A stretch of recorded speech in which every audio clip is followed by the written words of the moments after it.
సినీ నటుల వ్యక్తిగత జీవితాలు నిత్యం సోషల్ మీడియాలో హాట్ టాపిక్ అవుతుంటాయి.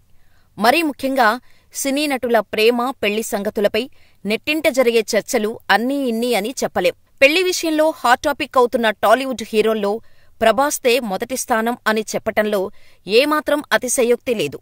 కృష్ణంరాజు నటవారసుడిగా వెండితెరపైకి వచ్చి తనకంటూ స్పెషల్ ఇమేజ్ కూడగట్టుకున్న ప్రభాస్ అంచెలంచెలుగా ఎదుగుతూ పాన్ ఇండియా స్టార్ అయ్యారు. బాహుబలి లాంటి సినిమాతో వరల్డ్ వైడ్ ఫ్యాన్ బేస్ కూడగట్టుకున్నారు. ఇదంతా ఒక ఎత్తైతే ప్రభాస్ పెళ్లి మ్యాటర్ మరొక ఎత్తు. 4 పదుల వయసొచ్చినా ఈ టాలీవుడ్ మోస్ట్ ఎలిజిబుల్ బ్యాచ్లర్ పెళ్లి చేసుకోకపోవటంతో అందరి కళ్ళు ఇతగాడిపైనే ఉన్నాయి. ప్రభాస్ ప్రేమలో ఉన్నారని, హీరోయిన్ అనుష్కతో సీక్రెట్ అఫైర్ నడిపిస్తున్నారనే వార్తలకైతే కొదవే లేకుండా పోయింది. ప్రభాస్, అనుష్క అతి త్వరలో పెళ్లి చేసుకోబోతున్నట్టు ఎప్పటినుంచో వార్తలు వస్తున్నాయి.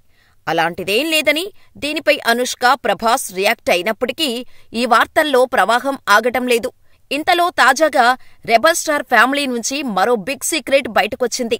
ప్రభాస్ పెళ్లి ఫిక్స్ అయిందని, ఈ వ్యవహారాన్ని అంతా సీక్రెట్గా నడిపిస్తున్నారనే టాక్ నడుస్తోంది. అయితే ప్రభాస్ పెళ్లి చేసుకోబోయేది అనుష్కను కాదట, హైదరాబాదుకు చెందిన ఓ బడా బిజినెస్ మ్యాన్ కూతురు అని అంటున్నారు. కృష్ణంరాజు భార్య శ్యామలాదేవి ఓ పెద్దింటమ్మాయిని చూసి లోలోపలే ప్రభాస్ పెళ్లి పనులు మొదలుపెట్టారనే సమాచారమైతే వైరల్ అవుతోంది. ఇలా ప్రభాస్ పెళ్లిపై పుకార్లు పుట్టడం కొత్తేమీ కాకపోయినా తాజాగా వినిపిస్తున్న సమాచారంలో ఎంతో కొంత నిజం ఉండే ఉండొచ్చు అని ఇంకొందరు చెప్పుకుంటున్నారు. ఇప్పటికే 45 ఏళ్ల వయసు వచ్చేసింది కాబట్టి ఇక ప్రభాస్ పెళ్లి ఖచ్చితంగా జరిగే అవకాశం ఉందని అంటున్నారు. మరోవైపు ప్రస్తుతం ప్రభాస్ తన సినిమాలతో బిజీగా ఉన్నారు.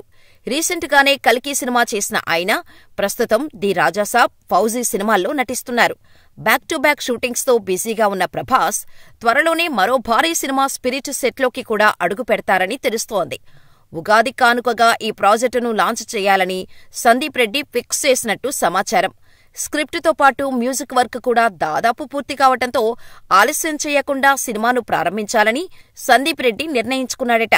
అయితే రెగ్యులర్ షూటింగ్ మొదలవటానికి కొంత సమయం పట్టనుందని తెలుస్తోంది.